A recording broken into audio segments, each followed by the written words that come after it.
We can't give up. So let me say this last thing, which is we've got to continue to think outside the box. The work we do is not rocket science. I told people it's much harder than rocket science, right? We figured out how to get rockets into outer space before World War I, right? They had figured out, and since then, they've discovered a few elements, but basically oxygen is oxygen, carbon's carbon, right? We figured all that stuff out. Working with human beings is the most complicated thing that you could do. And when people are under stress, and they are poor, and they have all of the issues that poverty brings with it, it is some of the most difficult work you can do. And one of the things that happens is sometimes we get stuck and we end up doing the same thing over and over again, even if it's not working.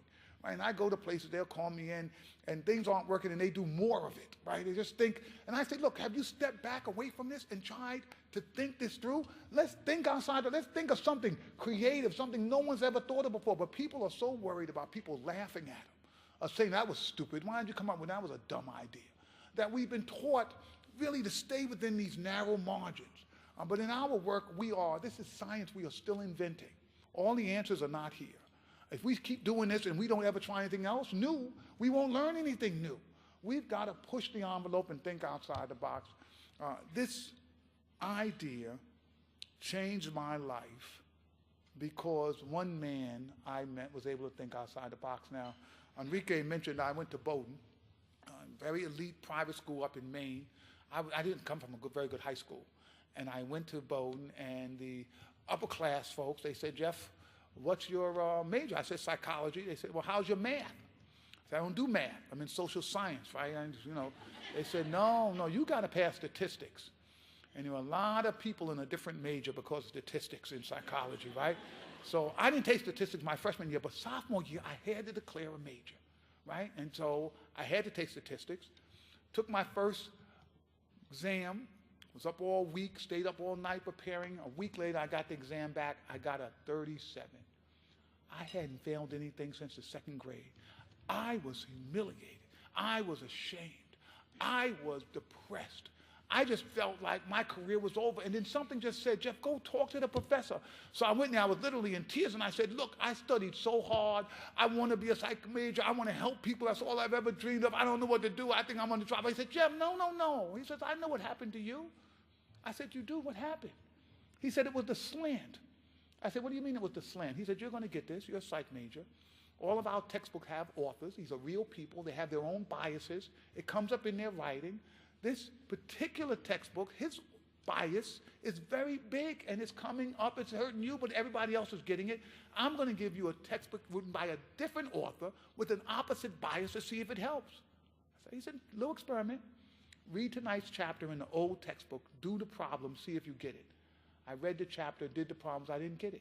He said, I want you to read that same chapter in this new textbook, do the problem, see if you do. I read the chapter, did the problems, I got it. I said, look, I understood that. He said, well, we have finals coming up, right? We got last 3 chapters, read them in the old book, do the problems, see if you get it. Read the chapters, did the problems, didn't get it. Said, I want you to read those exact same chapters in the new book, do the problem, see if you get it. Read the chapters, did the problem. I got it. Took the exam, got an A, and ended up passing the class. Now, the next semester, I was sitting in a perception class when it suddenly hit me. I said, you know what? That didn't have anything to do with a slant. This guy got me to read 2 books, right? And I was furious with him, right?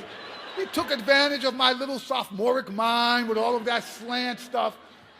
And it wasn't until I was a teacher myself, I had finished school, finished graduate school, and started teaching, I understood the genius of this man. Here he had someone in front of him who had tried hard and failed miserably. What do you say to someone who's really tried and hasn't made it? You know what most people would have said to me? You've got to try harder.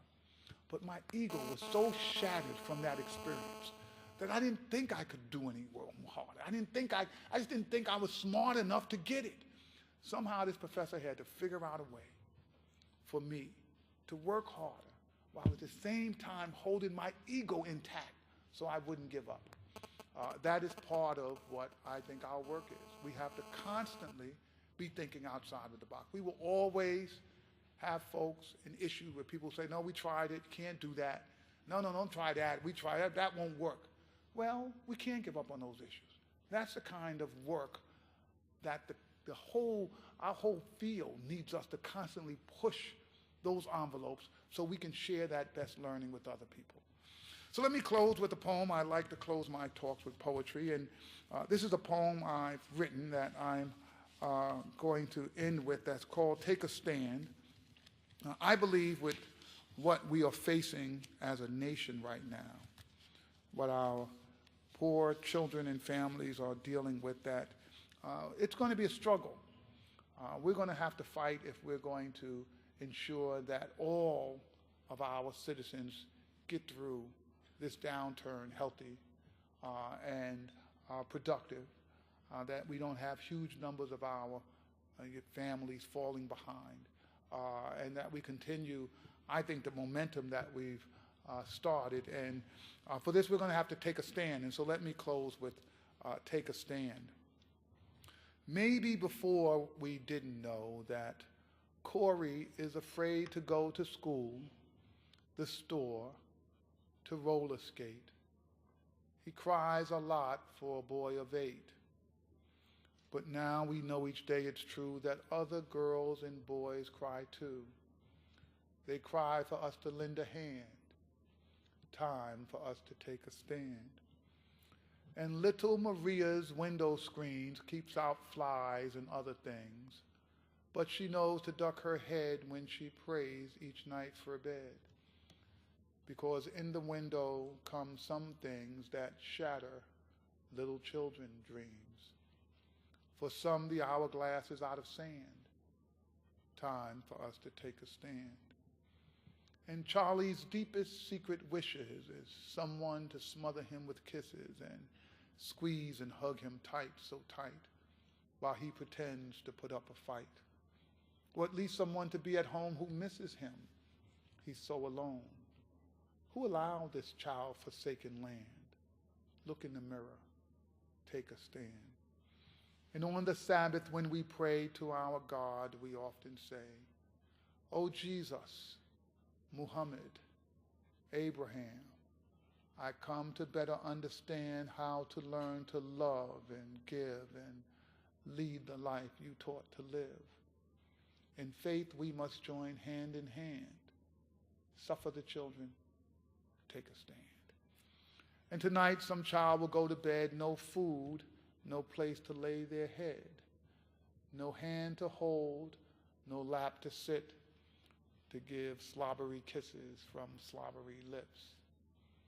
So you and I, we must succeed in this crusade, this holy deed, to say to the children of this land, have hope. We're here. We take a stand. Thank you very much.